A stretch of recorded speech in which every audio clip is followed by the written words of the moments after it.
Ya, halo kembali teman-teman. Kita masih diliputi dengan duka ya dari tragedi Kanjuruhan yang berlangsung hari Sabtu, yang terjadi hari Sabtu malam menjelang dini hari.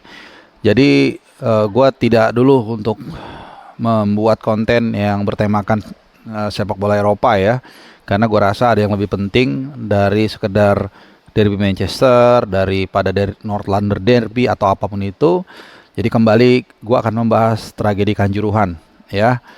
Eh, Korban update terakhir adalah 125 orang ya, walaupun gua rasa kita tidak tidak mau berdebat lah soal angka. Itu sudah menurut gua 125, 130 itu angka yang sudah sangat apa ya, sangat menyakitkan lah. Ya, satu orang aja meninggal di dalam stadion itu sebuah bencana harusnya menurut gua. Dan ini bukan 10, bukan 20, bahkan ratusan ya. Dan kemudian dengan cara mereka terhimpit, kemudian terinjak-injak, ini benar-benar di luar nalar gua ya. Dari sekian mungkin sudah ratusan gua datang ke stadion di seluruh dunia, dan gua belum pernah melihat atau mendapatkan lah informasi atau pengalaman seperti ini. Nah, jadi dalam beberapa hari ini informasi ataupun kejadian di lapangan itu sudah semakin mengkerucut, semakin tajam ya. Kemudian juga sudah diambil beberapa tindakan dari kepolisian.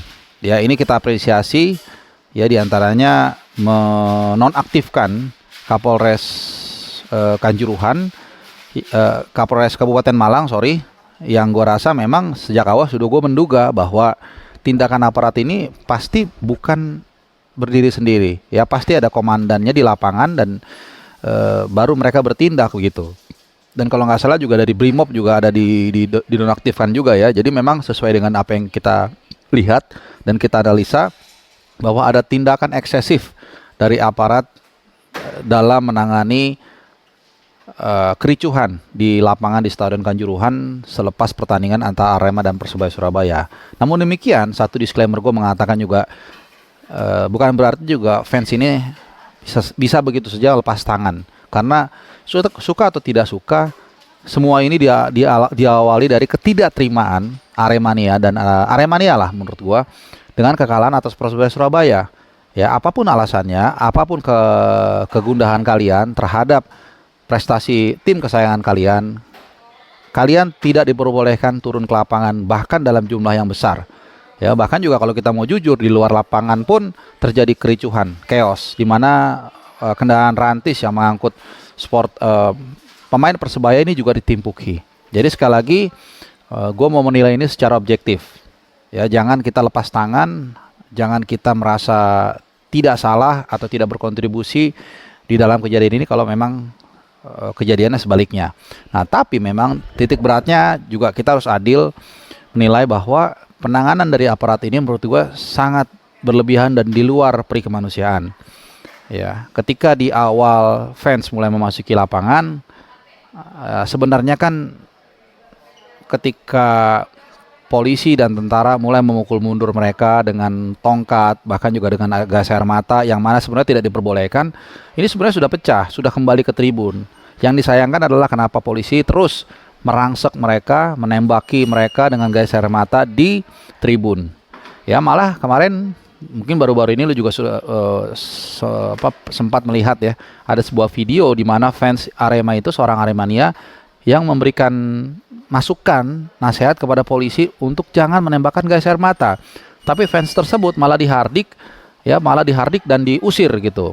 Ya, intinya tidak didengarkan lah, tidak digubris. Padahal itu sebuah kenyataan. Nah, kembali lagi kalau kita bicara tentang karakter default polisi atau tentara, ini mereka memang dilatih untuk hanya taat perintah. Ya, ketika disuruh hajar, hajar. Ketika disuruh pukul, pukul. Mungkin dalam situasi tertentu hal seperti ini perlu. Tapi kalau kita lihat kemarin, sebenarnya untuk tahap awal pengusiran itu sudah berhasil. Namun ada eksesif yang akhirnya membuat para fans ini seperti digiring ke ladang pembantaian. Ya, mereka terpaksa dalam kondisi yang visualnya terganggu, kemudian juga sesak napas, panik, ya dalam kumpulan ribuan orang ya. Kemudian mereka mencari pintu keluar, mencari selamat. Dan dalam kondisi itu kita tahu dalam banyak event ada yang jatuh secara fisik lemah kemudian terinjak-injak selesai. Ya itu mengapa korban itu banyak yang berasal dari kalangan anak-anak. Ya ini yang gue sayangkan juga. Mungkin nanti akan gue berbicara ke depannya bagaimana rekomendasi ini supaya tidak terulang lagi ya anak-anak tuh jadi korban di stadion.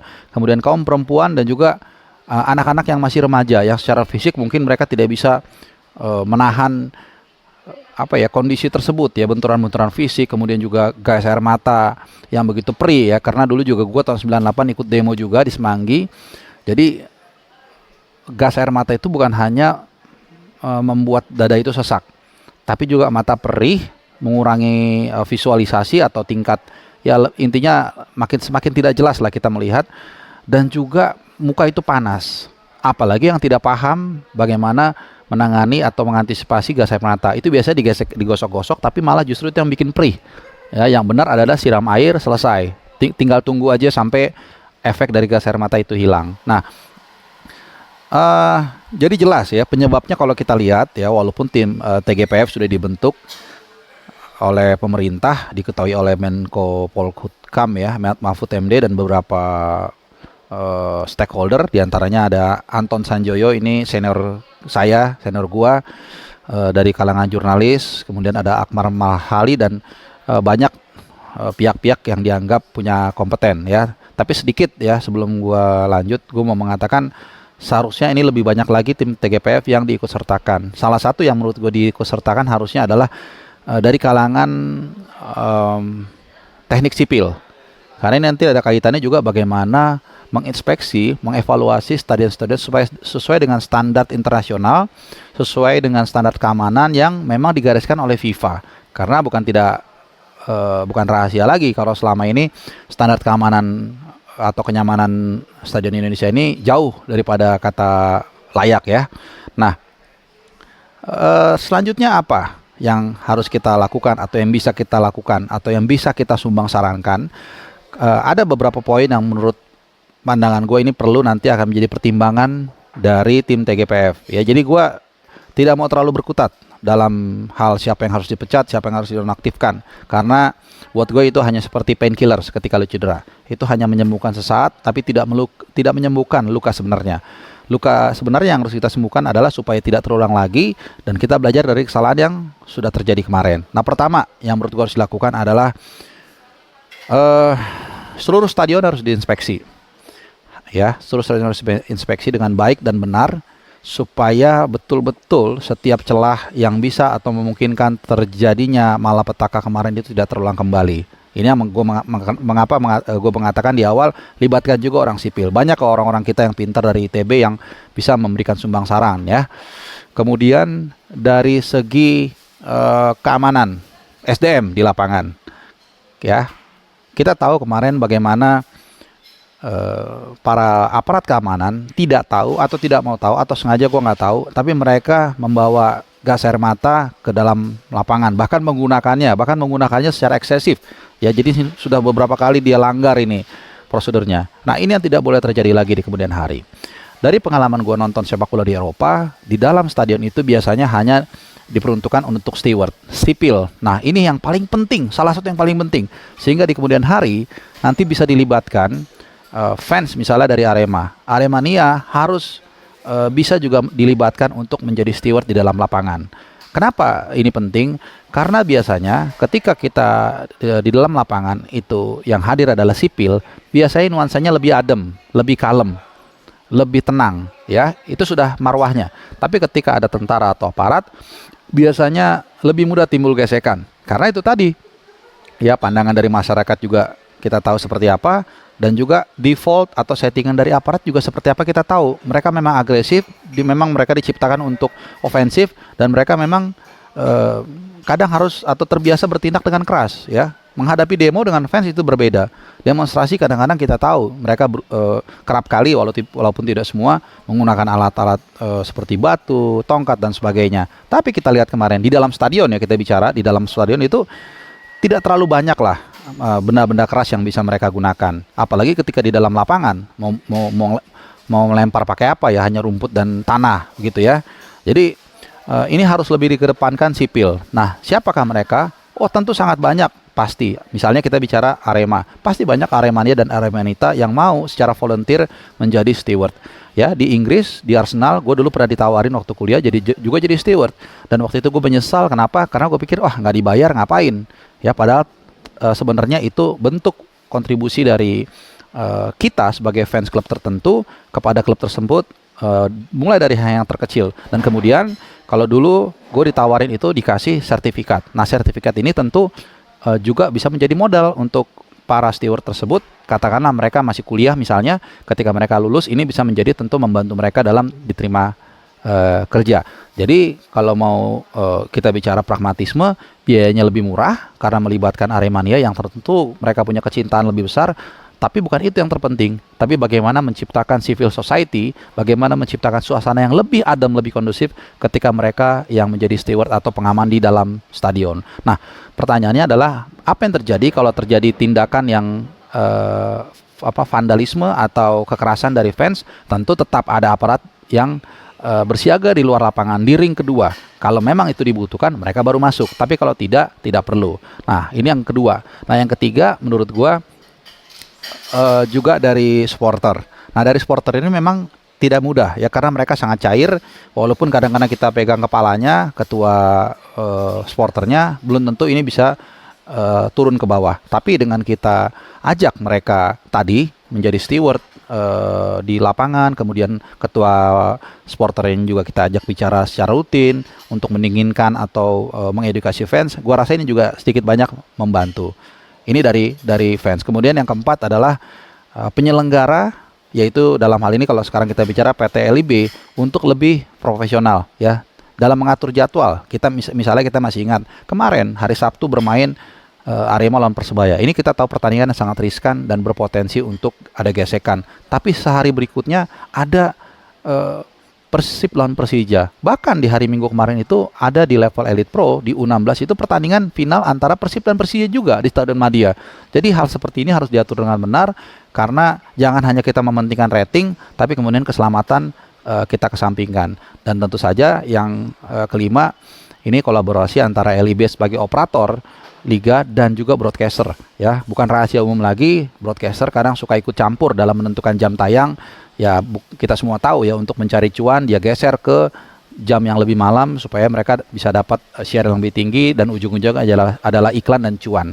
Nah, gue sempat berbicara dengan seorang orang dalam PSSI, nggak usah gue sebut namanya untuk demi kebaikan dia, tapi gue sangat kaget ketika dia mengatakan, nggak ada bedanya mas, main malam sama main sore, main malam sama main sore atau siang, kalau mau rusuh-rusuh aja. Ini sangat gue sesalkan. Ya, gue nggak tahu apakah ini merepresentasi dari brainstorming di dalam PSSI atau hanya pendapat pribadi dia.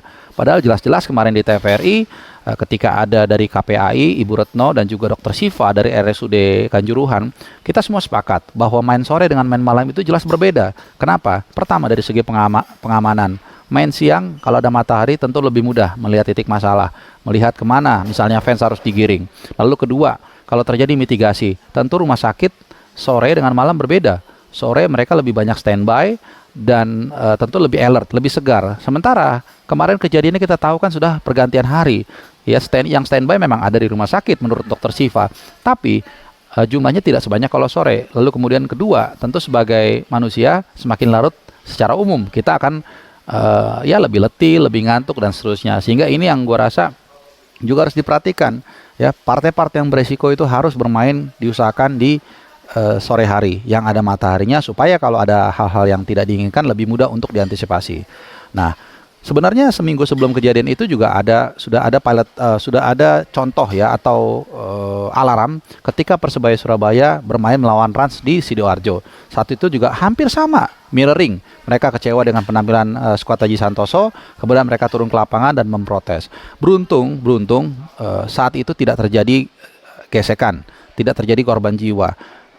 Dan kemudian juga ini yang gue katakan bisa jadi karena itu sore hari sehingga intensitasnya lebih rendah dan akhirnya tidak ada korban jiwa dan selamat. Nah, kemudian sedikit lagi kita di awal musim, kalau kita ingat ada 2 bobotoh yang meninggal di GBLA ya saat itu juga persis penyebabnya apa, overcrowded, kemudian juga pertandingan Piala Presiden dilangsungkan malam hari, sehingga ini lebih sulit bagi aparat untuk mengantisipasi ketika ada hal-hal atau gesekan yang terjadi dan akhirnya meninggal 2. Sebenarnya sudah ada 2 contoh ya yang seperti memperingatkan untuk lebih hati-hati, tapi tampaknya Panpel atau LIB atau seluruh stakeholder termasuk federasi tidak melihat ancaman ini secara serius. Nah, ini yang menurut gua sangat disayangkan, dan juga mungkin terakhir Panpel ya. Panpel ini juga harus benar-benar mengerti betul bagaimana resiko pertandingan yang katakanlah punya potensi gesekan, supaya mereka juga menaati aturan. Nah, untuk kasus Kanjuruhan kemarin sebenarnya kalau kita lihat, polisi itu sudah memberikan rekomendasi untuk bertanding sore hari jam 15.30 kalau nggak salah ya. Panpel juga demikian. Tapi menurut informasi disinyalir PT LIB dan broadcaster itu bersikeras untuk dilangsungkan malam hari. Nah, ini yang perlu diselidiki, dan di kemudian hari tidak boleh terjadi atau terulang lagi. Terakhir sebelum buka tutup, Presiden sudah menginstruksikan untuk dilakukan investigasi sedalam-dalamnya, dan juga tentu harus keluar dengan rekomendasi. Nah, ini kuharapkan benar-benar dijalankan dengan baik ya, karena ada presiden sebelumnya ya. Dalam kasus besar kita tahu kasus Sambo misalnya, presiden sampai mengatakan 4 kali tapi bawahannya tidak melaksanakannya dengan sebenar-benarnya ya, terlalu membulet begitulah. Nah, kita harapkan kali ini jangan sampai tim yang di bawah, apakah itu Kapolri yang diperintahkan oleh presiden, TGPF yang dibentuk ini bekerja setengah hati, karena kalau sampai itu terjadi maka sia-sialah 125 nyawa yang meninggal di Kanjuruhan dan juga di sekitarnya di Malang. Kita berharap ya, nasi sudah menjadi bubur, tentu saja kita berduka dengan meninggalnya 125 Aremania dan Aremanita, bahkan juga ada anak-anak. Kita berharap mereka memang sudah meninggalkan kita semua, tapi legasi mereka bisa menjadi perbaikan bagi sepak bola Indonesia. Nah, sebelum gua tutup, gua sekali lagi mau mengucapkan bela sungkawa untuk Aremania dan Aremanita. Apapun yang terjadi, kalian sebenarnya tidak layak ya untuk meninggalkan kita lebih dulu ya. Tapi apapun itu sudah terjadi, sudah menjadi takdir, dan semoga kalian mendapatkan tribun heaven, tribun abadi di atas sana, di surga sana ya. Oke, sekali lagi gue berharap kita bisa lebih baik ke depannya, dan gue rasa bukan saatnya lagi kita berdebat ataupun berseteru di antara supporter. Mungkin ini juga menjadi tonggak bagi para fans ya, Persib, Persija, Persebaya, Malang ya, dan juga semua fans ataupun klub yang punya rivalitas itu. Nggak apa-apa, jaga rivalitas kalian, tapi tetap dalam koridor kemanusiaan. Oke, itu dulu video gua terkait dengan Kanjuruhan, tragedi Kanjuruhan, dan beberapa rekomendasi yang tadi gua ajukan. Semoga apa yang kuutarakan di sini bermanfaat bagi edukasi bagi teman-teman semua, dan mungkin juga didengar oleh tim TGPF yang akan segera bekerja. Selamat bekerja, dan mudah-mudahan sekali lagi ini menjadi titik balik perubahan sepak bola kita. Terima kasih, salam sehat untuk kalian semua, dan ciao.